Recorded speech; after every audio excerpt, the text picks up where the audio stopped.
कक्षा 10वीं विज्ञान और प्रौद्योगिकी भाग 1 पाठ क्रमांक 1 गुरुत्वाकर्षण।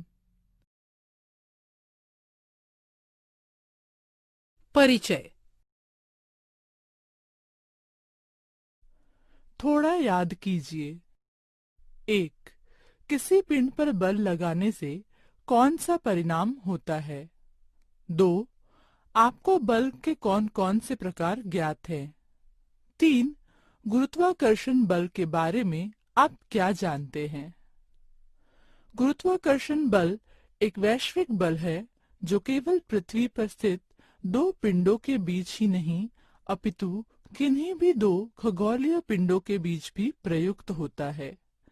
यह हमने कक्षा 8वीं में देखा ही है।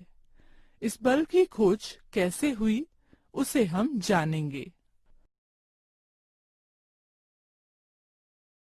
गुरुत्वाकर्षण, ग्रेविटेशन। सर आइजैक न्यूटन ने गुरुत्वाकर्षण की खोज की, यह आपको पता ही है। ऐसा कहा जाता है कि वृक्ष से नीचे गिरता हुआ सेब देखने के कारण उन्होंने यह खोज की। उन्होंने सोचा कि सभी सेब लंबवत दिशा में सीधे नीचे ही क्यों गिरते हैं, तिरछे क्यों नहीं गिरते या क्षितिज के समानांतर रेखा में क्यों नहीं जाते। अत्यंत विचार मंथन करने के पश्चात उन्होंने निष्कर्ष निकाला कि पृथ्वी सेब को अपनी ओर आकर्षित करती होगी और इस आकर्षण बल की दिशा पृथ्वी के केंद्र की ओर होगी।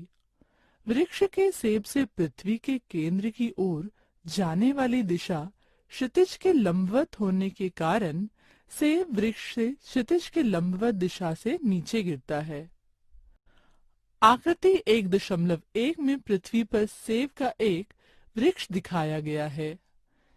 सेब पर लगने वाला बल पृथ्वी के केंद्र की दिशा में होता है, अर्थात सेब के स्थान से पृथ्वी के पृष्ठभाग पर लंब होता है। आकृति में चंद्रमा और पृथ्वी के बीच का गुरुत्वाकर्षण बल भी दिखाया गया है। आकृति में दूरियां पैमाने के अनुसार नहीं दिखाई गई हैं। न्यूटन ने सोचा कि यदि यह बल विभिन्न ऊंचाई पर स्थित सेबों पर प्रयुक्त होता है तो क्या वह सेबों से बहुत दूर स्थित चंद्रमा जैसे पिंडों पर भी प्रयुक्त होता होगा। इसी प्रकार क्या यह सूर्य ग्रह जैसे चंद्रमा से भी अधिक दूरी पर स्थित खगोलीय पिंडों पर भी प्रयुक्त होता होगा। सूचना और संचार प्रौद्योगिकी के साथ विभिन्न ग्रहों के गुरुत्वीय बलों से संबंधित प्रस्तुतिकरणों का संग्रह कीजिए। बल व गति, फोर्स एंड मोशन। किसी पिंड के वेग के परिणाम या गति की दिशा परिवर्तित करने के लिए उस पर बल प्रयुक्त करना आवश्यक होता है, यह हम देख चुके हैं। थोड़ा याद कीजिए। न्यूटन के गति संबंधित 3 नियम कौन से हैं? वैज्ञानिकों का परिचय।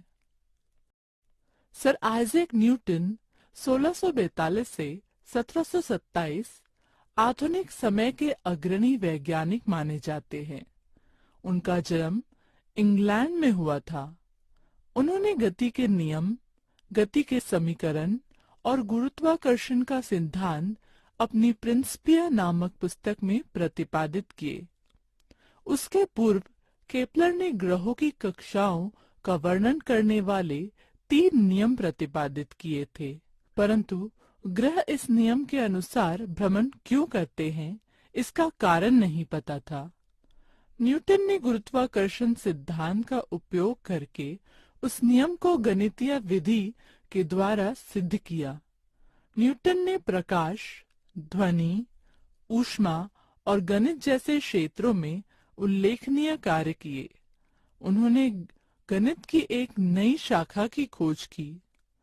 कैलकुलस के नाम से पहचाने जाने वाली इस शाखा का गणित और भौतिक शास्त्र में भी बड़े पैमाने पर उपयोग किया जाता है।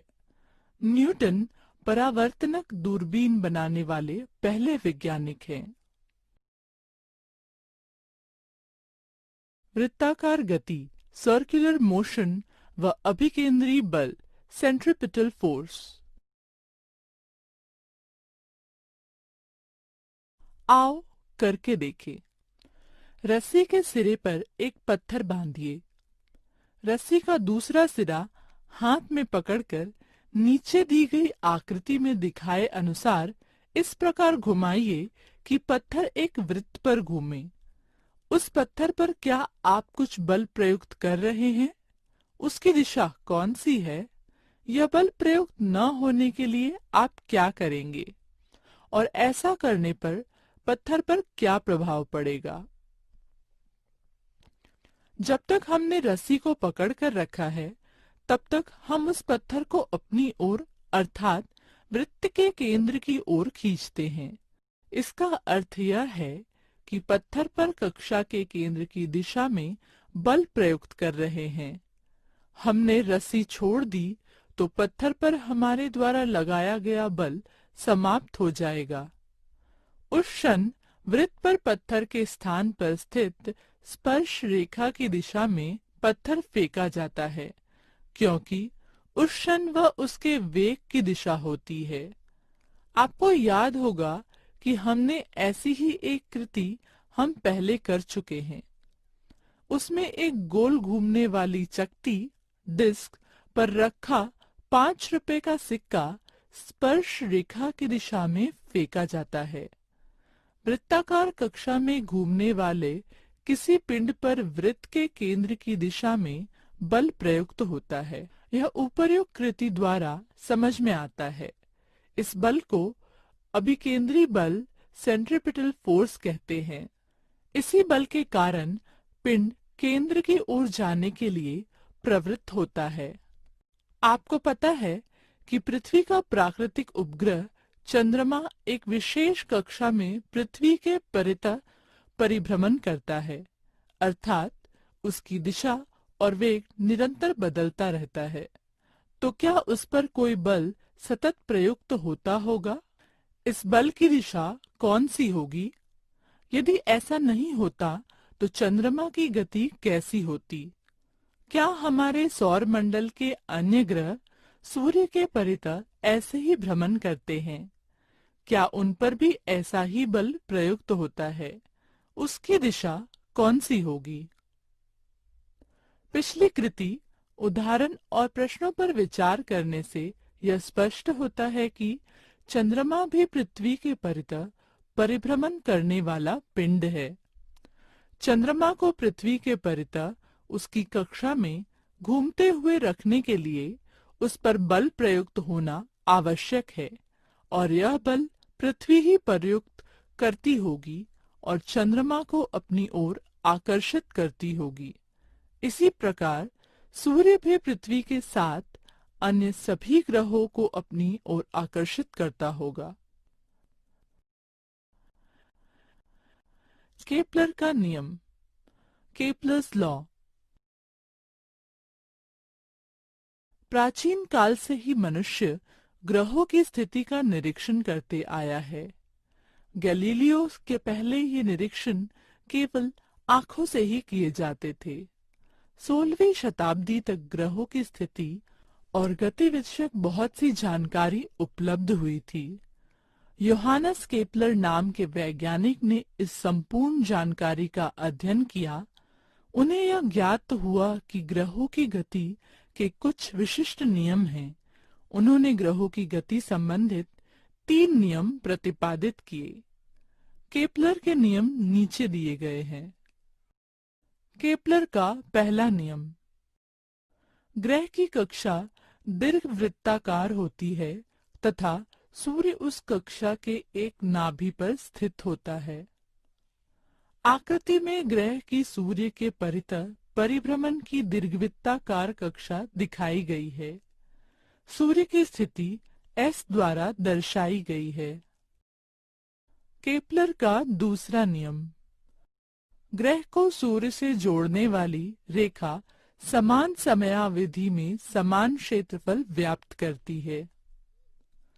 ए बी तथा सी डी ग्रह के द्वारा समान समयावधि में तय की गई दूरियां हैं, अर्थात समान समयावधि के पश्चात ए तथा सी के पास के ग्रह के स्थान बी तथा डी के द्वारा दिखाए गए हैं।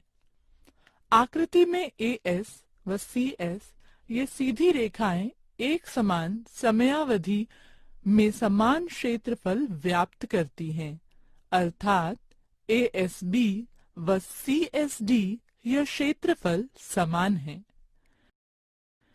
केपलर का तीसरा नियम। सूर्य की परिक्रमा करने वाले ग्रह के आवर्त काल का वर्ग ग्रह की सूर्य से औसत दूरी के धन के समानुपाती होता है, अर्थात अगर ग्रह का आवर्त काल यह t होगा और सूर्य से उसका औसत अंतर हो r, तो t² गुना r³ अर्थात t² by r³ is equal to स्थिर is equal to k। 1. Kepler ने यह नियम केवल नियमित रूप से निरीक्षण करके ग्रहों के स्थानों का मापन करके खोजे। ग्रह इन नियमों का पालन करते हैं, इसका कारण उन्हें ज्ञात नहीं था। गुरुत्वाकर्षण का नियम प्रतिपादित करते समय केपलर के नियम किस प्रकार सहायक हुए, यह हम आगे देखने वाले हैं। क्या आप जानते हैं, दीर्घवृत्त का अर्थ होता है किसी शंकु को किसी एक प्रतल द्वारा तिरछा प्रतिच्छेदित करने पर तैयार होने वाली आकृति। इसे प्रतलीय दीर्घवृत्त कहते हैं। इसके 2 नाभि बिंदु होते हैं। इन 2 नाभि बिंदुओं से वृत्त पर स्थित किसी भी बिंदु की दूरियों का योगफल एक समान होता है। आकृति 1.3 में F1 और F2 2 नाभि बिंदु हैं तथा A, B, C परिधि पर कोई भी बिंदु हो तो AF1 plus AF2 is equal to BF1 plus BF2 is equal to CF1 plus CF2। थोड़ा सोचिए। आकृति 1.4 में ESF या क्षेत्रफल ASB के समान हो तो EF के बारे में क्या कहा जा सकता है? न्यूटन का वैश्विक गुरुत्वाकर्षण का नियम, Newton's universal law of gravitation. उपर्युक्त सभी निरीक्षणों और केपलर के नियम को ध्यान में रखकर न्यूटन ने वैश्विक गुरुत्वाकर्षण का सिद्धांत प्रतिपादित किया। सिद्धांत के अनुसार विश्व का प्रत्येक पिंड अन्य प्रत्येक पिंड को निश्चित बल द्वारा आकर्षित करता है। यह बल आकर्षित करने वाले पिंडों के द्रव्यमानों के गुणनफल के समानुपाती तथा उनके बीच की दूरी के वर्ग के प्रतिलोमानुपाती होता है। वैज्ञानिकों का परिचय। जोहानस केपलर 1571 से 1630 एक जर्मन खगोल वैज्ञानिक और गणितज्ञ थे। सन 1600 में वे प्राग के टाइको ब्राहे नामक प्रसिद्ध खगोल वैज्ञानिक के सहायक के रूप में कार्य करने लगे। सन 1601 में टाइको ब्राहे के आकस्मिक निधन के बाद केपलर को उनका उत्तराधिकारी नियुक्त किया गया। ब्राहे द्वारा किए गए ग्रहों के निरीक्षणों का उपयोग करके केपलर ने ग्रहों की गति के नियम को खोजा। उन्होंने खगोल शास्त्र पर विविध पुस्तकें लिखी। उनका कार्य न्यूटन को गुरुत्वाकर्षण नियम खोजने के लिए उपयोगी सिद्ध हुआ। आकृति में M1 तथा m2 द्रव्यमान वाले दो पिंड दिखाए गए थे तथा d उनके बीच की दूरी है। आकृति में दिखाए गए दो पिंडों के बीच गुरुत्वाकर्षण बल F को गणितीय भाषा में निम्नानुसार लिखा जाता है: F गुना m1 m2 by d square, मतलब F is equal to g m1 m2 by d square. 2. g एक स्थिरांक है जिसे वैश्विक गुरुत्वीय स्थिरांक कहा जाता है। दोनों पिंडों में से यदि एक पिंड का द्रव्यमान 2 गुना करे तो इस नियम के अनुसार गुरुत्वाकर्षण बल 2 गुना हो जाएगा। उसी प्रकार यदि उन दोनों पिंडों के मध्य की दूरी को 2 गुना करे तो बल 1/4 हो जाएगा। यदि दोनों पिंडों गोलीय होंगे तो उनके मध्य लगने वाला बल केंद्रों को जोड़ने वाली रेखा की दिशा में होगा। उस रेखाखंड की लंबाई को उनके बीच की दूरी माना जाता है। यदि वे पिंड गोल या नियमित आकार रेगुलर शेप के नहीं हैं, तो बल उनके पिंडों के द्रव्यमान केंद्रों को जोड़ने वाले रेखाखंड की दिशा में होता है तथा d के लिए उस रेखाखंड की लंबाई ली जाती है। समीकरण 2 से स्पष्ट होता है कि g का मान इकाई द्रव्यमान तथा इकाई दूरी पर स्थित दो पिंडों के गुरुत्वीय बल का मापन करने पर प्राप्त होगा। अर्थात SI प्रणाली में g का मान 1 kg द्रव्यमान तथा एक दूसरे से 1 मीटर दूरी पर स्थित पिंडों के बीच के गुरुत्वाकर्षण बल के मान के बराबर होगा। थोड़ा सोचिए। सिद्ध कीजिए कि SI प्रणाली में g की इकाई nm square bye kg-2 square है। सर्वप्रथम हेनरी क्वैंडिश नामक वैज्ञानिक ने प्रयोग करके g के मान का मापन किया। SI प्रणाली में वह 6.673 गुना 10⁻11 nm स्क्वायर kg स्क्वायर है। किसी पिंड का द्रव्यमान केंद्र उस पिंड के अंदर या बाहर वह बिंदु होता है जिसमें पिंड का संपूर्ण द्रव्यमान केंद्रित होता है। समान घनत्व वाले गोलीय पिंड का भूमितीय केंद्र ही उसका द्रव्यमान केंद्र होता है। समान घनत्व वाले किसी भी पिंड का द्रव्यमान उसके केंद्र के सेंट्रॉइड पर केंद्रित होता है। गुरुत्वाकर्षण नियम बताते समय बल दूरी के वर्ग के प्रतिलोमानुपाती होता है। ऐसा प्रतिपादन न्यूटन किस आधार पर किया? इसके लिए उन्होंने केपलर के तीसरे नियम की सहायता ली। कैसे, वह हम आगे देखेंगे। एक समान वृत्ताकार गति, अभिकेंद्री बल का परिमाण, uniform circular motion, effect of centripetal force. यदि कोई पिंड एक समान वृत्ताकार गति के गतिमान है तो हमने देखा है कि इस प्रकार गतिमान पिंड के केंद्र की ओर निर्देशित अभिकेंद्री बल प्रयुक्त होता है। इस पिंड का द्रव्यमान m द्वारा कक्षा की त्रिज्या r द्वारा और उसका वेग v द्वारा दर्शाया जाए तो इस बल का परिणाम mv स्क्वायर बाय r होगा। यह गणितीय संक्रियाओं के द्वारा दिखाया जा सकता है। यदि कोई एक गृह वृत्ताकार कक्षा में सूर्य की परिक्रमा करता है तो सूर्य की दिशा में प्रयुक्त होने वाला अभिकेंद्री बल F is equal to mv² by r होना चाहिए। यहाँ m ग्रह का द्रव्यमान, v उसका वेग और r यह ग्रह के वृत्ताकार कक्षा की त्रिज्या अर्थात ग्रह की सूर्य से दूरी है।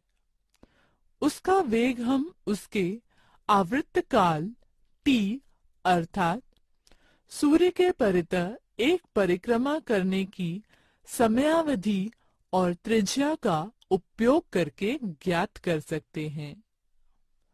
वेग इज इक्वल टू तय की गई दूरी बाय उसके लिए लगा समय।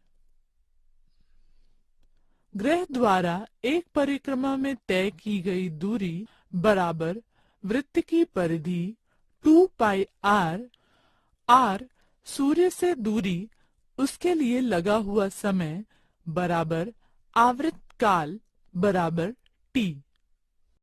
v बराबर वृत्त की परिधि बाय आवर्त काल बराबर 2 pi r by t। F is equal to mv² by r is equal to m 2 pi r by t square by r is equal to 4m pi square r by t square। इसे r cube से गुना करने पर तथा भाग देने पर हमें प्राप्त होता है कि F is equal to 4m pi square by r square is equal to r cube by t square। Kepler के तीसरे नियमानुसार t square by r cube is equal to k यह अचर होता है। इसीलिए F is equal to 4m pi square by r square k। परंतु 4m pi square by k अचर, इसीलिए F गुना 1 बाय r स्क्वायर अर्थात सूर्य और ग्रह के बीच का अभिकेंद्री बल जाग की ग्रह की परिभ्रमण के लिए कारणीभूत होता है। वह उनके बीच की दूरी के वर्ग के प्रतिलोमानुपाती होता है। यही गुरुत्वीय बल होता है तथा वह दूरी के वर्ग के प्रतिलोमानुपाती होता है। ऐसा न्यूटन ने निष्कर्ष निकाला। गुरुत्वाकर्षण बल प्रकृति के अन्य बलों की तुलना में अत्यंत क्षीण होता है, परंतु वह संपूर्ण विश्व का नियंत्रण करता है और विश्व का भविष्य निश्चित करता है। ग्रह, तारे व विश्व के अन्य घटकों के प्रचंड द्रव्यमान के कारण यह संभव हुआ है। थोड़ा सोचिए, टेबल पर रखी दो वस्तुओं या आप और आपके पड़ोस में बैठे आपके दोस्त के बीच गुरुत्वीय बल होगा क्या? यदि होगा तो आप दोनों एक दूसरे की ओर क्यों नहीं सरकते? हल किए गए उदाहरण। उदाहरण 1। महेंद्र और विराट 1 मीटर की दूरी पर बैठे हैं। उनके द्रव्यमान क्रमशः 75 किलो और 80 किलो है। उनके बीच गुरुत्वीय बल कितना होगा? दत्त R is equal to 1m, m1 is equal to 75 kg, m2 is equal to 80 kg व g is equal to 6.67 into 10 raised to 11 nm square by kg square। Newton के सिद्धांत के अनुसार F is equal to Jm1m2 by r square. F is equal to 6.67 into 10 raised to 11 into 75 into 80 by 1 square n is equal to 4.002 into 10 raised to 7 n. Mahendra और विराट के बीच गुरुत्वीय बल 4.002 into 10 raised to 7 n होगा। यह बल नगण्य है। यदि महेंद्र और जिस बेंच पर वह बैठा है उसके बीच का घर्षण बल शून्य हो तो इस गुरुत्वीय बल के कारण महेंद्र विराट की ओर सरकेगा। उसका त्वरण और उसके सरकने का वेग हम न्यूटन के समीकरणों का उपयोग करके ज्ञात कर सकते हैं। उदाहरण 2। उपर्युक्त उदाहरण में महेंद्र की बेंच घर्षण रहित होगी तो विरामावस्था से शुरू होने पर 1 सेकंड के बाद महेंद्र का विराट की ओर सरकने का वेग कितना होगा? क्या वह वेग समयानुसार बदलेगा और कैसे? दत्त महेंद्र पर प्रयुक्त बल is equal to F is equal to 4.002 into 10 raised to 7 n. Mahendra का द्रव्यमान is equal to m is equal to 75 kg. Newton के दूसरे नियमानुसार महेंद्र के ऊपर बल के कारण होने वाला त्वरण is equal to A. A is equal to F by m is equal to 4.002 into 10 raised to minus 7 is equal to 5.34 into 10 raised to minus 9 ms square. Newton के पहले समीकरण का उपयोग करके महेंद्र का 1 सेकंड बाद का वेग ज्ञात कर सकते हैं। इस समीकरण के अनुसार v is equal to u plus at. प्रारंभ में महेंद्र बेंच पर बैठा हुआ होने के कारण उसका प्रारंभिक वेग 0 u बराबर 0 है। उसका बेंच घर्षण रहित है ऐसा मानने पर v is equal to 0 plus 5.34 into 10 raised to minus 9 into 1 meter per second। Mahendra का 1 सेकंड के बाद का वेग बराबर 5.34 into 10 raised to minus 9 metre per second. यह अत्यंत धीमा वेग है और वह भी घर्षण के अभाव में ही संभव है। यह तुम्हें पता चला ही होगा। यह वेग त्वरण के कारण बढ़ता जाएगा।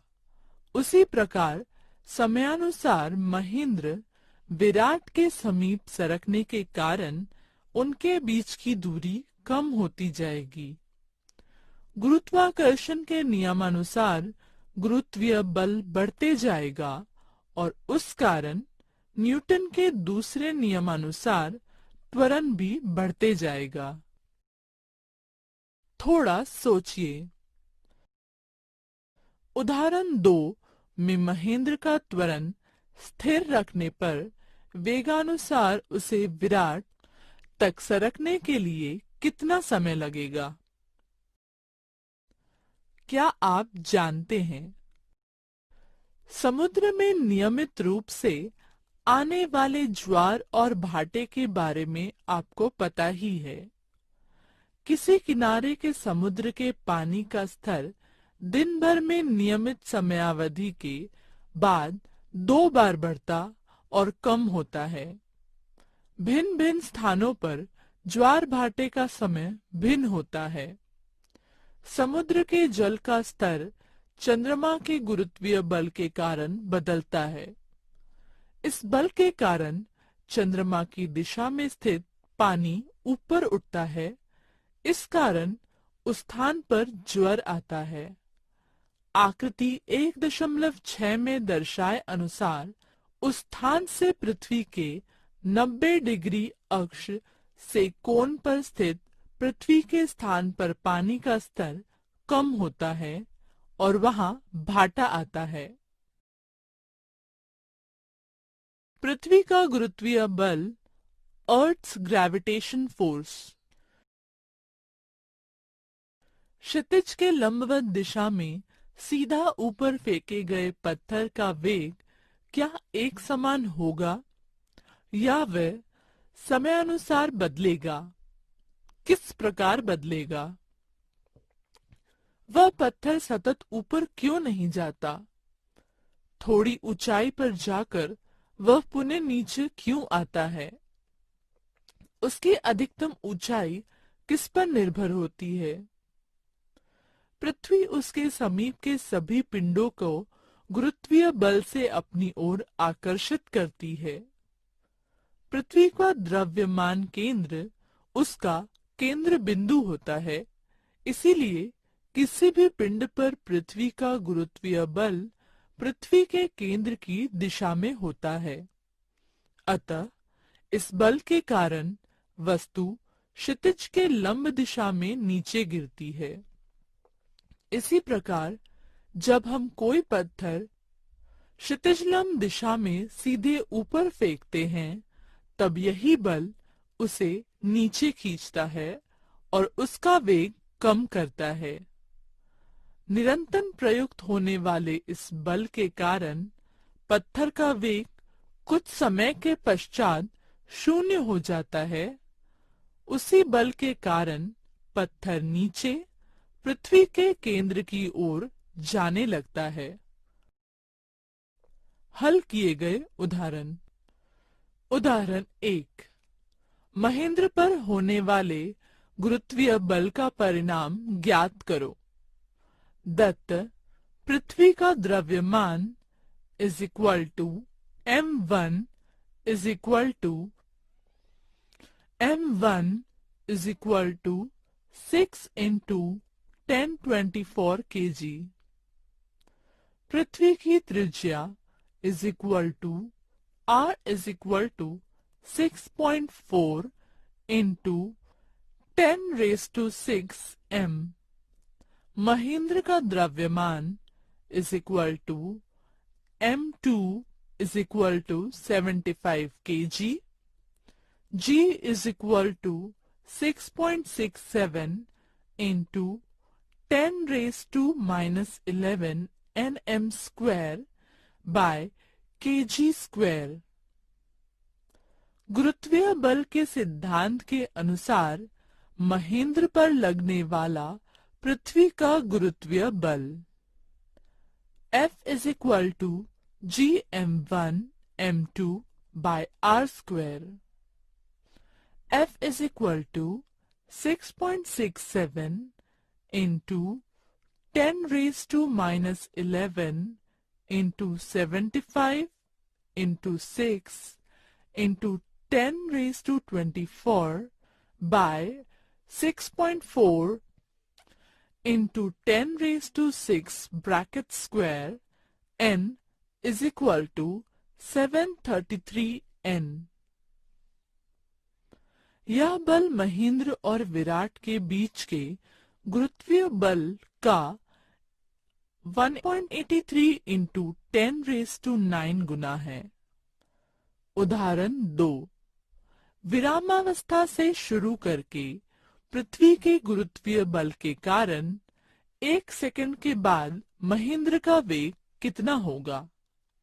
दत्त महेंद्र का प्रारंभिक वेग u बराबर 0, उस पर गुरुत्वीय बल बराबर F बराबर 733 n, महेंद्र का द्रव्यमान बराबर m बराबर 75 किलो, t बराबर 1 सेकेंड। महेंद्र का द्रव्यमान A is equal to F by M is equal to 733/75 metre per second square is equal to 9.77 metre per second square. Newton के पहले नियम के अनुसार V is equal to U plus AT। महेंद्र का 1 सेकेंड के पश्चात का वेग V is equal to 0 plus 9.77 into 1 metre per second. V is equal to 9.77 metre per second. यह वेग पृष्ठ 6 पर उदाहरण 2 के महेंद्र के वेग का 1.83 इंटू 10⁹ गुना है। थोड़ा सोचिए। न्यूटन के सिद्धांत के अनुसार प्रत्येक पिंड प्रत्येक अन्य पिंडों को आकर्षित करता है, अर्थात पृथ्वी सेब को अपनी ओर आकर्षित करती है, उसी प्रकार सेब भी पृथ्वी को उतने ही बल से अपनी ओर आकर्षित करता है। फिर सेब पृथ्वी पर क्यों गिरता है? पृथ्वी सेब की ओर क्यों नहीं गिरती? पृथ्वी का गुरुत्वीय बल चंद्रमा पर प्रयुक्त होने के कारण चंद्रमा पृथ्वी के परितः परिक्रमा करता है। पृथ्वी की परिक्रमा करने वाले कृत्रिम उपग्रहों के लिए भी यही घटित होता है। चंद्रमा पर भी यह बल प्रयुक्त होने के कारण चंद्रमा पृथ्वी के परितः परिक्रमा करते हैं। उन्हें पृथ्वी खुद की ओर आकर्षित करती है। वे सेब की तरह पृथ्वी पर नहीं गिरते। ऐसा क्यों होता है? ऐसा चंद्रमा और कृत्रिम उपग्रहों की उनकी कक्षाओं में वेग के कारण होता है। यदि यह वेग नहीं होता तो वे पृथ्वी पर गिर गए होते। पृथ्वी का गुरुत्वीय त्वरण, अर्थ्स ग्रेविटेशनल एक्सीलरेशन। पृथ्वी अपने पास के सभी पिंडों पर बल प्रयुक्त करती है। न्यूटन के दूसरे नियम के अनुसार किसी पिंड पर प्रयुक्त बल के कारण ही उस पिंड में त्वरण उत्पन्न होता है। इस नियमानुसार पृथ्वी के गुरुत्वीय बल के कारण भी पिंड में त्वरण उत्पन्न होता है, जिसे गुरुत्वीय त्वरण भी कहते हैं, और इसे G अक्षर के द्वारा व्यक्त किया जाता है। त्वरण एक सदिश राशि है। पृथ्वी के गुरुत्वीय त्वरण की दिशा उसके गुरुत्वीय बल के जैसे ही पृथ्वी के केंद्र की ओर अर्थात क्षितिज के लंबवत दिशा में होती है। सोचिए। 1. यदि पृथ्वी का गुरुत्वाकर्षण न होता तो क्या होता? 2. G का मान उसके मान का 2 गुना होता तो क्या होता? पृथ्वी के पृष्ठभाग पर G का मान। न्यूटन के नियमानुसार पृथ्वी के केंद्र से r दूरी पर स्थित m द्रव्यमान वाले पिंड पर गुरुत्वीय बल F तथा उस पिंड में उत्पन्न त्वरण G को निम्नानुसार ज्ञात किया जा सकता है। F is equal to GMM by R² M। 3 M यह पृथ्वी का द्रव्यमान है। F is equal to mg। 4 समीकरण 3 व 4 से mg is equal to GMM by R²। G is equal to gm/r²। 5 यदि पिंड पृथ्वी के पृष्ठभाग पर स्थित होगा तो r पृथ्वी की त्रिज्या और इसीलिए पृष्ठभाग पर g का मान निम्नानुसार होगा। g gm/r²। 6 g SI इकाई मीटर पर सेकंड स्क्वायर है। पृथ्वी का द्रव्यमान 6 × 10⁻24 kg और उसकी त्रिज्या 6.4 × 10⁻6 m है। समीकरण 6 में इन मानों को रखने पर g 6.67 × 10⁻11 × 6 × 10⁻24 by 6.4 × 10⁻6 bracket square is equal to 9.77 metre per second square. 7 यह त्वरण पृथ्वी के द्रव्यमान m और उसकी त्रिज्या r पर निर्भर करता है, अतः वह पृथ्वी के किसी भी पिंड के लिए समान होता है। पिंड के किसी भी गुणधर्म पर वह निर्भर नहीं करता है। बताइए तो, यदि पृथ्वी का द्रव्यमान 2 गुना तथा त्रिज्या आधी होती तो g का मान कितना होगा? g के मान में होने वाले परिवर्तन। अ पृथ्वी के पृष्ठभाग पर परिवर्तन। क्या पृथ्वी के पृष्ठभाग के सभी स्थानों पर g का मान समान होता है? इसका उत्तर नहीं है। इसका कारण यह है कि पृथ्वी का आकार पूर्ण रूप से गोल नहीं है, इसलिए उसके पृष्ठभाग के विभिन्न बिंदुओं की पृथ्वी के केंद्र से दूरियां उन बिंदुओं के स्थानुसार बदलती हैं। पृथ्वी के स्वयं के परितः घूमने के कारण उसका आकार ध्रुवों के पास थोड़ा चपटा है और भूमध्य रेखा पर थोड़ा फुला हुआ है।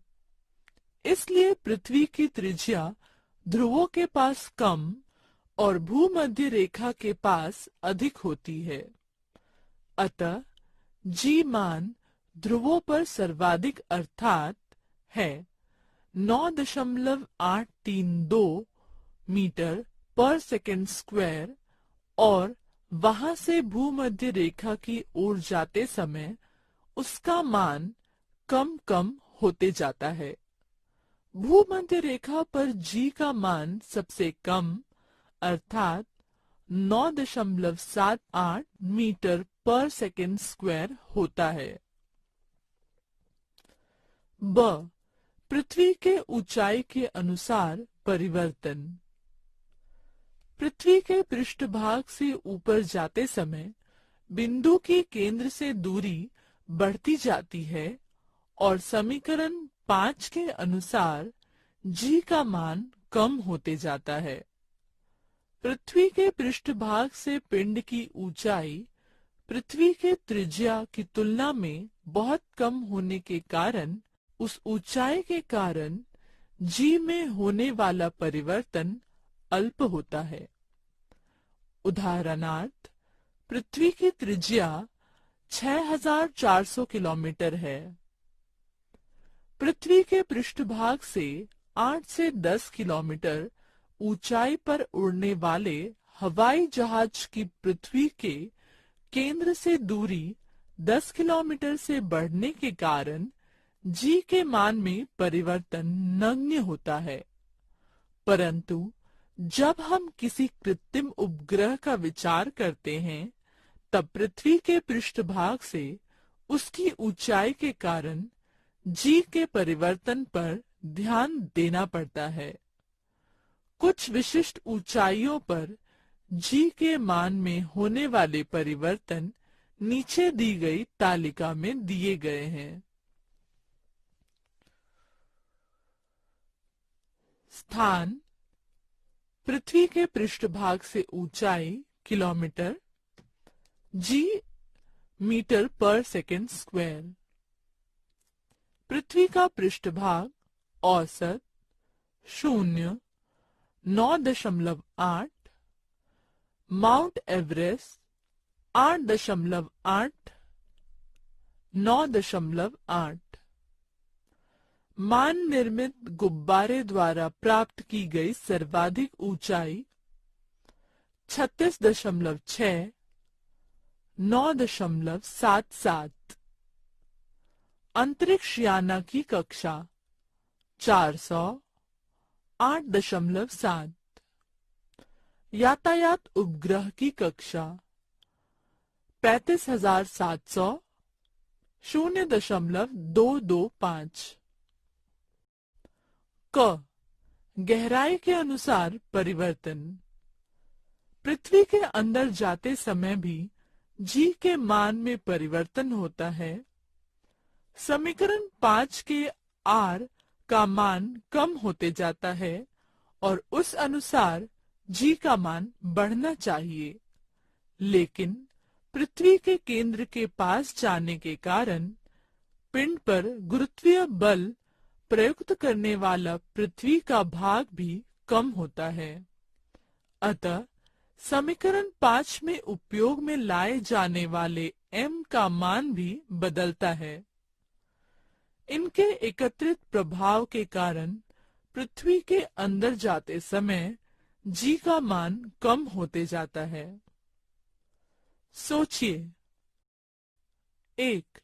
पृथ्वी के अंदर जाते समय गुरुत्वाकर्षण बल की दिशा में कुछ अंतर आएगा क्या? 2. पृथ्वी के केंद्र पर जी का मान कितना होगा? प्रत्येक ग्रह और उपग्रह के द्रव्यमान और त्रिज्या विभिन्न होते हैं और समीकरण 6 के अनुसार उनके पृष्ठभाग पर जी के मान भी विभिन्न होते हैं। चंद्रमा का गुरुत्वीय बल पृथ्वी के गुरुत्वीय बल का एक भाषांश ऑप्शन एक भाषांश होता है। इस कारण हम निश्चित बल का उपयोग करके पृथ्वी की अपेक्षा चंद्रमा पर 6 गुना अधिक ऊंची कूद मान सकते हैं। द्रव्यमान तथा भार, मास एंड वेट। द्रव्यमान, किसी पिंड में समाविष्ट द्रव्य की मात्रा को द्रव्यमान कहते हैं। इसकी SI इकाई किलोग्राम है। द्रव्यमान अदिश राशि है, उसका मान सर्वत्र समान होता है। दूसरे अन्य ग्रह पर भी उसका मान नहीं बदलता। न्यूटन के पहले नियम के अनुसार द्रव्यमान पिंड के जड़त्व का गुणात्मक माप है, अर्थात द्रव्यमान जितना अधिक होगा जड़त्व भी उतना अधिक होगा। भार, किसी पिंड को पृथ्वी जिस गुरुत्वीय बल से आकर्षित करती है उस बल को भार कहते हैं। m द्रव्यमान वाले पिंड पर पृथ्वी का गुरुत्वीय बल F समीकरण 4 और 6 से प्राप्त किया जा सकता है। इसीलिए भार W = F = mg, G = Gm/r²। भार या बल होने के कारण उसकी SI इकाई न्यूटन है। इसी प्रकार भार यह बल होने के कारण वह सदिश राशि है। इस बल की दिशा पृथ्वी के केंद्र की ओर होती है। जी का मान सर्वत्र समान न होने के कारण पिंड का भार भी स्थान के अनुसार परिवर्तित होता है, परंतु उसका द्रव्यमान सदैव सभी स्थानों पर एक समान होता है। बोलचाल की भाषा में हम भार तथा द्रव्यमानों दोनों के लिए ही भार शब्द का उपयोग करते हैं और किसी पिंड का भार किलो में अर्थात द्रव्यमान की इकाई में मापते हैं, परंतु जब हम वैज्ञानिक भाषा में ऐसा कहते हैं कि राजीव का भार 75 किलो है, तब हम राजीव का द्रव्यमान बता रहे होते हैं। 75 किलो द्रव्यमान पर जितना गुरुत्वीय बल प्रयुक्त होता है, उतना राजीव का भार होता है। ऐसा हमें अभिलाषित होता है। राजीव का द्रव्यमान 75 किलो होने के कारण पृथ्वी पर उसका भार F = mg = 75 × 9.8 = 735 N होता है। 1 किलो द्रव्यमान का भार 1 गुना 9.8 बराबर 9.8 N होता है। हमारे भार मापने के उपकरण हमें द्रव्यमान ही बताते हैं। दुकान का समभुजा तराजू दो भारों और विकल्पतः दो द्रव्यमानों की तुलना करता है। थोड़ा सोचिए। 1. पृथ्वी के पृष्ठभाग से ऊपर जाने पर क्या आपका भार स्थिर होगा? 2. माना कि आप एक ऊंची सीढ़ी पर खड़े हैं। पृथ्वी के केंद्र से आपकी दूरी 2 आर होने पर आपका भार कितना होगा? हल किए गए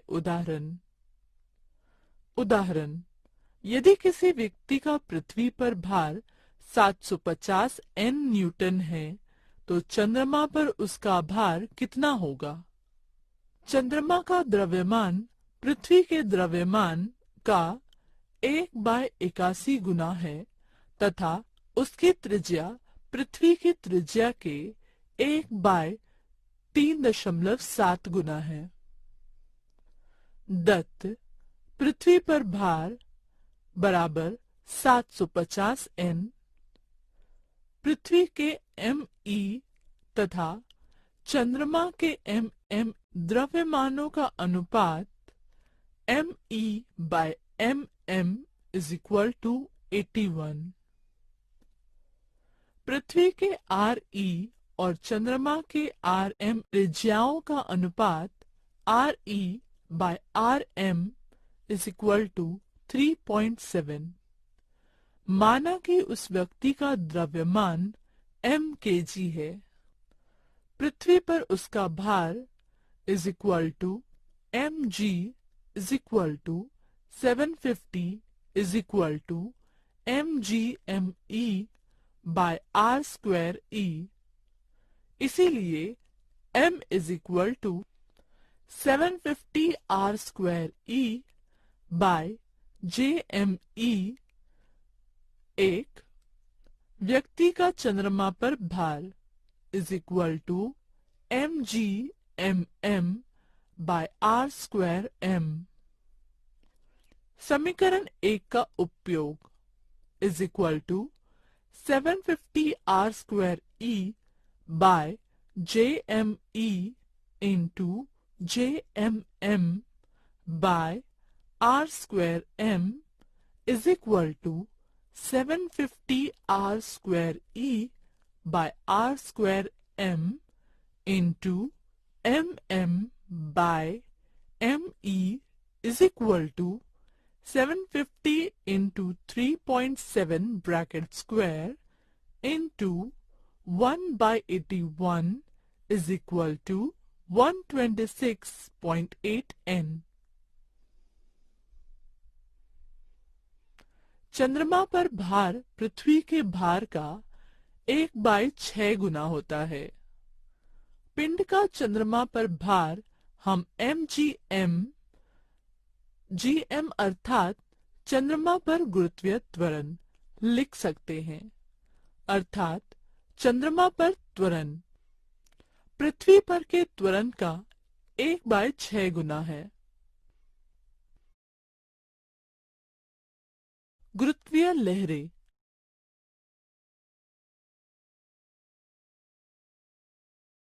क्या आप जानते हैं, पानी में पत्थर डालने पर उसमें लहरें निर्मित होती हैं।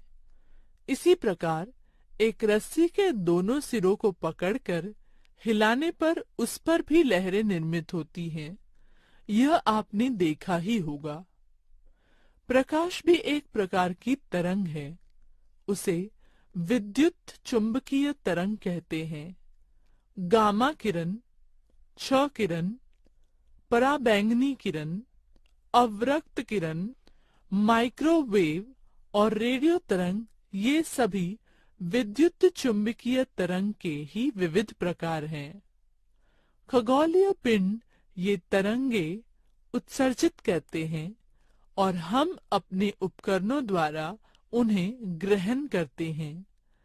विश्व के बारे में संपूर्ण जानकारी हमें इन तरंगों के द्वारा प्राप्त हुई है। गुरुत्वीय तरंगे एकदम अलग प्रकार की तरंग है। उन्हें अंतरिक्ष काल की तरंगे कहा जाता है। उनके अस्तित्व की संभावना आइंस्टाइन 1916 में व्यक्त की थी। ये तरंगे अत्यंत क्षीण होने के कारण उन्हें खोजना अत्यंत कठिन होता है। खगोलीय पिंडों में से उत्सर्जित गुरुत्वीय तरंगों को खोजने के लिए वैज्ञानिकों ने अत्यंत संवेदनशील उपकरणों को विकसित किया है।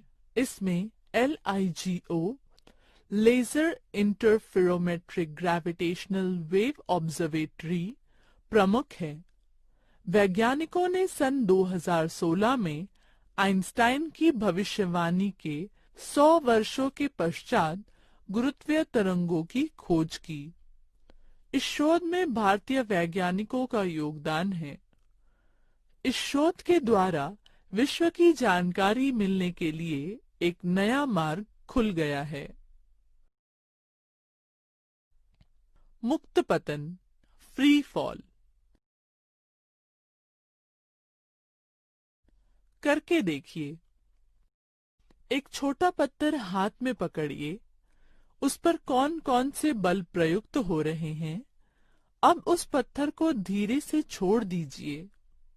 आपको क्या दिखाई देगा? आपके द्वारा छोड़े जाने के बाद पत्थर पर कौन से बल प्रयुक्त हुए?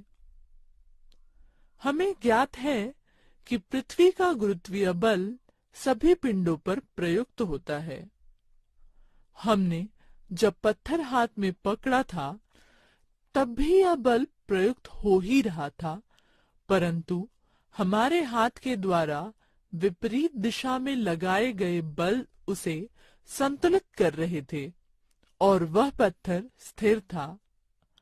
अपने हाथ द्वारा छोड़ दिए जाने पर केवल गुरुत्वीय बल प्रयुक्त होने के कारण, उसके प्रभाव के कारण वह पत्थर नीचे गिरा।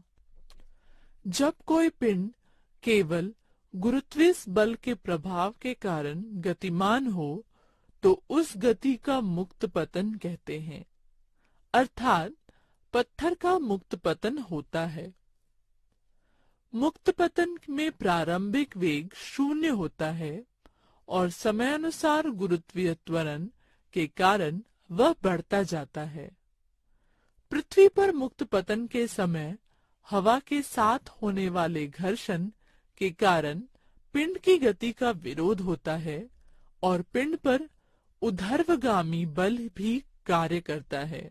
अतः यथार्थ रूप में मुक्त पतन नहीं हो सकता, वह केवल निर्वात में ही संभव है।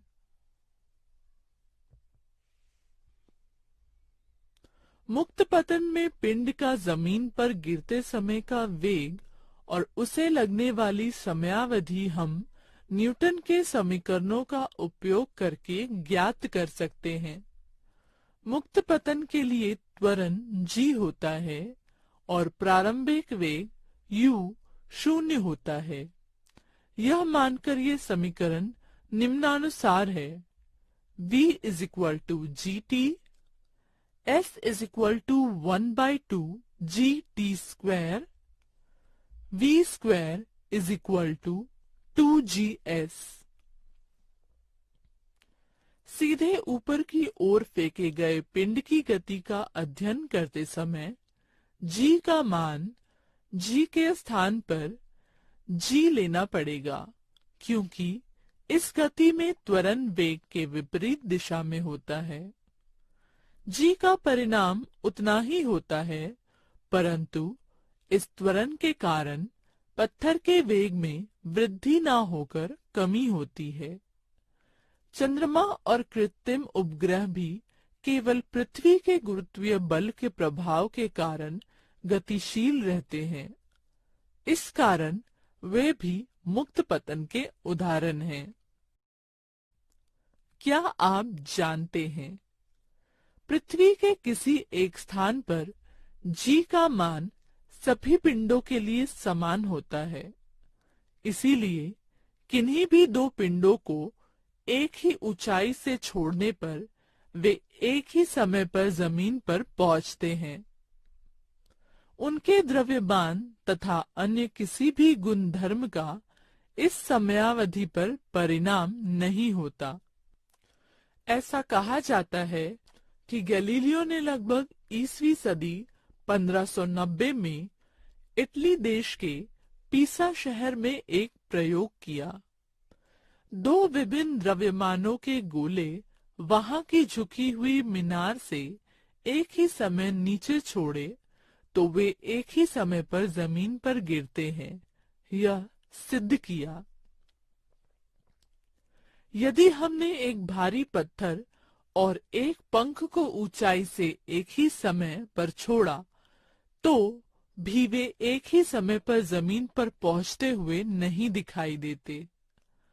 पंख के हवा से होने वाले घर्षण के कारण एवं प्रयुक्त होने वाले ऊर्ध्वगामी बल के कारण पंख तैरते हुए धीरे धीरे नीचे आता है और जमीन पर देर से पहुंचता है। हवा के द्वारा प्रयुक्त होने वाला बल पत्थर पर प्रभाव करने में कम पड़ता है।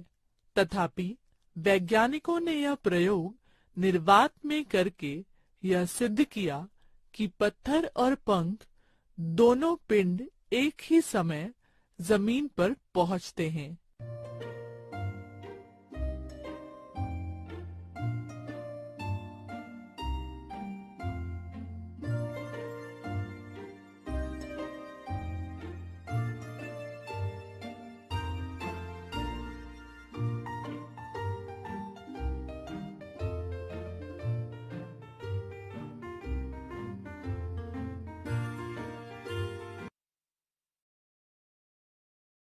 हल किए गए उदाहरण। उदाहरण 1, एक 3 किलो द्रव्यमान का लोहे का गोला 125 मीटर ऊंचाई से नीचे गिरा। जी का मान 10 मीटर प्रति सेकंड स्क्वायर मानकर नीचे दी गई राशियों के मान ज्ञात कीजिए। अ, जमीन तक पहुंचने के लिए लगने वाली समयावधि। ब, जमीन तक पहुंचते समय उसका वेग। क, आधे समय में उसकी ऊंचाई। दत्त लोहे के गोला का द्रव्यमान m बराबर 3 किलो, तय की गई दूरी s बराबर 125 मीटर, प्रारंभिक वेग बराबर u बराबर 0, त्वरण a बराबर g बराबर 10 मीटर प्रति सेकंड स्क्वायर। अ, न्यूटन के दूसरे समीकरण के अनुसार S is equal to U T plus 1/2 a2 square, इसीलिए 125 is equal to 0t plus 1/2 into 10 into T square is equal to 5t square. T square is equal to 125/5 is equal to 25। T is equal to 5s। लोहे का गोला 5 second में जमीन पर पहुंचेगा। ब Newton के पहले समीकरण के अनुसार अंतिम वेग बराबर v बराबर u प्लस at बराबर 0 प्लस 10 गुना 5 बराबर 50 मीटर पर सेकंड। लोहे के गोले का जमीन पर पहुंचते समय वेग 50 मीटर पर सेकंड होगा। क कुल समय का आधा समय is equal to T is equal to 5/2 is equal to 2.5s। उस समय लोहे के गोले द्वारा तय की गई दूरी बराबर s। s is equal to ut plus 1/2 at square. s is equal to 0 plus 1/2 10 into 2.5 square is equal to 31.25 m। आधे समय में लोहे के गोले की ऊंचाई is equal to 125 minus 31.25 is equal to 93.75 m। उदाहरण 2।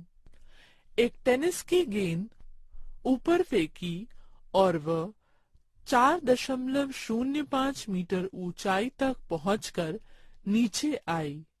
उसका प्रारंभिक वेग कितना होगा? उसे नीचे आने में कितना समय लगेगा? जी का मान 10 मीटर प्रति सेकंड स्क्वायर। दत्त गेंद का अंतिम वेग v बराबर 0, गेंद के द्वारा तय की गई दूरी s बराबर 4.05 मीटर, गेंद का त्वरण a is equal to minus g is equal to -10 metre per second square. Newton के तीसरे नियमानुसार v square is equal to u square plus 2as। 0 is equal to u square plus 2 bracket -10 into 4.05। Therefore, u square is equal to 81। u is equal to 9 metre per second. गेंद का प्रारंभिक वेग is equal to 9 metre प्रति second. अब हम गेंद के नीचे आते समय की क्रिया देखेंगे। माना कि गेंद t समय में नीचे आती है। अब गेंद का प्रारंभिक वेग 0 मीटर प्रति सेकंड, गेंद के द्वारा तय की गई दूरी बराबर 4.05 मीटर और गेंद का वेग और उसका त्वरण एक ही दिशा में होने के कारण a is equal to g is equal to 10 metre per second square. Newton के दूसरे समीकरण के अनुसार s is equal to ut plus 1/2 a2 square. 4.05 is equal to 0 plus 1/2 10t square। t2 is equal to 4.05 by 5 is equal to 0.81। t is equal to 0.9s। गेंद को नीचे आने के लिए 0.9 सेकंड लगेंगे। उसे ऊपर जाने के लिए भी उतना ही समय लगेगा। गेंद को लगने वाला कुल समय बराबर 2 गुना 0.9 बराबर 1.8 सेकंड। थोड़ा सोचिए। न्यूटन के गुरुत्वाकर्षण नियम के अनुसार अधिक द्रव्यमान वाले पिंड पर पृथ्वी का गुरुत्वीय बल अधिक होता है। फिर वह पिंड कम द्रव्यमान वाले पिंड की तुलना में अधिक वेग से नीचे क्यों नहीं गिरता? गुरुत्वीय स्थितिज ऊर्जा, ग्रेविटेशनल पोटेंशियल एनर्जी। पिछली कक्षा में हमने स्थितिज ऊर्जा के बारे में सीखा है। पिंड की विशिष्ट स्थिति के कारण या स्थान के कारण उसमें समाविष्ट ऊर्जा को स्थितिज ऊर्जा कहते हैं। यह ऊर्जा सापेक्ष होती है और पृष्ठभाग से पिंड की ऊंचाई बढ़ने पर वह बढ़ती जाती है। इसकी जानकारी हम प्राप्त कर चुके हैं। m द्रव्यमान तथा पृथ्वी के पृष्ठभाग से h ऊंचाई पर स्थित पिंड की स्थितिज ऊर्जा mgh होती है और पृथ्वी के पृष्ठभाग पर वह शून्य होती है। ऐसा हमने देखा है। h का मान पृथ्वी की त्रिज्या की तुलना में अत्यंत कम होने के कारण g का मान हम स्थिर मान सकते हैं और उपर्युक्त सूत्र का उपयोग कर सकते हैं, परंतु h का मान अधिक होने पर g का मान ऊंचाई के अनुसार कम होते जाता है। पिंड पृथ्वी से अनंत दूरी पर होने पर g का मान शून्य होता है और पिंड पर पृथ्वी का गुरुत्वीय बल कार्य नहीं करता। इस कारण वहां पिंड की गुरुत्वीय स्थितिज ऊर्जा शून्य मानी जाती है। अतः दूरी उससे कम होने पर स्थितिज ऊर्जा ऋण होती है। पिंड पृथ्वी के पृष्ठभाग से h ऊंचाई पर स्थित होने पर उसकी गुरुत्वीय स्थितिज ऊर्जा घटा Jmm by r plus h के बराबर होती है। यहाँ m और r पृथ्वी के द्रव्यमान तथा त्रिज्या है।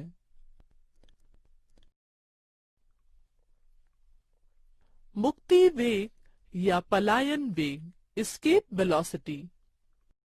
गेंद को ऊपर फेंकने पर उसका वेग कम होते जाता है और यह पृथ्वी के गुरुत्वाकर्षण के कारण होता है। यह हम देख चुके हैं। एक विशिष्ट ऊंचाई पर जाकर उसका वेग शून्य होता है और वहां से वह नीचे गिरता है। उसकी अधिकतम ऊंचाई उसके वेग पर निर्भर करती है। न्यूटन के तीसरे समीकरण के अनुसार v square is equal to u square plus 2as। v बराबर गेंद का अंतिम वेग बराबर शून्य व a बराबर घटा 6। इसीलिए शून्य बराबर u2 प्लस 2 घटा g s। इसीलिए गेंद का अधिकतम ऊंचाई बराबर s बराबर घटा u स्क्वायर बाय 2g। इसीलिए गेंद का प्रारंभिक वेग जितना अधिक होगा, गेंद उतनी अधिक ऊंचाई पर जाएगी। इसका कारण यह भी है कि जितना अधिक प्रारंभिक वेग होगा, उतनी अधिक वह गेंद पृथ्वी के आकर्षण का प्रतिरोध कर सकेगी और उतनी अधिक ऊंचाई पर जा सकेगी। हमने ऊपर देखा है कि g का मान भूपृष्ठ से ऊंचाई के अनुसार कम होते जाता है। अतः ऊंचाई पर जाने से गेंद पर पृथ्वी का आकर्षण कम होता है। यदि हम गेंद का प्रारंभिक वेग बढ़ाते गए तो वह अधिक से अधिक ऊंचाई पर जाएगी और एक विशिष्ट प्रारंभिक वेग ऐसा होगा कि उस वेग से फेंकी गई गेंद पृथ्वी पर नहीं गिरेगी।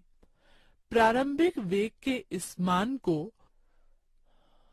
मुक्ति वेग VESC कहते हैं, क्योंकि इस वेग से ऊपर फेंका गया पिंड पृथ्वी के गुरुत्वीय आकर्षण से मुक्ति पा सकता है। मुक्ति वेग का सूत्र हम ऊर्जा की अविनाशितता के सिद्धांत का उपयोग करके निम्नानुसार ज्ञात कर सकते हैं। प्रारंभिक वेग मुक्ति वेग के बराबर होने से पृथ्वी के पृष्ठभाग से सीधे ऊपर जाने वाला पिंड पृथ्वी के गुरुत्वाकर्षण से मुक्त हो जाता है। गुरुत्वाकर्षण बल दूरी के वर्ग के प्रतिलोमानुपाती होने के कारण यह बल अनंत दूरी पर ही शून्य होता है, अर्थात पिंड को इस बल से मुक्त होने के लिए अनंत दूरी पर जाना पड़ता है। अतः पिंड का अनंत दूरी पर अंतिम वेग शून्य होगा। m द्रव्यमान वाले पिंड की पृथ्वी के पृष्ठभाग पर गतिज ऊर्जा is equal to 1/2 mv² ESC, ब स्थितिज ऊर्जा इज इक्वल टू -gmm/r, क कुल ऊर्जा is equal to E1 is equal to गतिज ऊर्जा प्लस स्थितिज ऊर्जा is equal to 1/2 mv² ESC minus gmm/r। अनंत दूरी पर गतिज ऊर्जा इज इक्वल टू 0, ब स्थितिज ऊर्जा is equal to -gmm/infinity is equal to 0, क कुल ऊर्जा E2 इज इक्वल टू गतिज ऊर्जा प्लस स्थितिज ऊर्जा इज इक्वल टू 0। ऊर्जा की अविनाशिता के नियम के अनुसार E1 is equal to E2, 1/2 mv² ESC minus gmm/r is equal to 0, v² ESC is equal to 2gm/r, VESC is equal to √2gm/r is equal to √2gr is equal to square root bracket 2 into 9.8 into 6.4 into 10⁻⁶ is equal to 11.2 kilometre पर second. चंद्र पर या दूसरे ग्रहों पर भेजे जाने वाले अंतरिक्ष यानों के प्रारंभिक वेग का मुक्ति वेग से अधिक होना आवश्यक होता है ताकि वे यान पृथ्वी के गुरुत्वाकर्षण को पार करके अन्य ग्रहों पर जा सके। हल किए गए उदाहरण। उदाहरण: चंद्रमा का द्रव्यमान और त्रिज्या क्रमशः 7.34 into 10⁻22 kg व 1.74 into 10⁻6 m है। चंद्रमा पर मुक्ति वेग ज्ञात कीजिए। दत्त चंद्रमा का द्रव्यमान is equal to m is equal to 7.34 into 10⁻22 kg, त्रिज्या is equal to r is equal to 1.74 into 10⁻6 m व g is equal to 6.67 into 10⁻11 nm² per kg²। मुक्ति वेग VESC is equal to square root 2gm/r square root 2 into 6.67 into 10⁻11 into 7.34 into 10^22 by 1.74 into 10^6 is equal to 2.37 kilometre पर second. चंद्रमा पर मुक्ति वेग 2.37 kilometre पर second. अंतरिक्ष में भारहीनता। क्या आप जानते हैं, हमें यह दिखाई देता है कि अंतरिक्ष में यात्री और वस्तुएं तैरती हैं। यह किस कारण होता है? अंतरिक्ष यान पृथ्वी से ऊंचाई पर है, फिर भी वहां जी का मान पृथ्वी के पृष्ठभाग के मान की तुलना में 11% कम होता है। इस कारण अंतरिक्ष यानों की ऊंचाई ही उनके भारहीनता का कारण होती है। उनकी भार विरहित अवस्था उनकी और अवकाशयान के मुक्त पतन की अवस्था के कारण होती है। यान के कक्षा में वेग के कारण वे पृथ्वी पर वास्तविकता रूप से गिरते नहीं हैं, फिर भी उन पर केवल गुरुत्वीय बल प्रयुक्त होने के कारण वे मुक्त पतन करते रहते हैं। मुक्त पतन का वेग पिंड के गुणधर्म पर निर्भर न होने के कारण यात्री, यान और उसमें स्थित वस्तुएं समान वेग से मुक्त पतन करती हैं। इस कारण किसी वस्तु को हाथ से छोड़े जाने पर वह यात्रियों के सापेक्ष स्थिर रहती हैं और भारहीन महसूस होती हैं।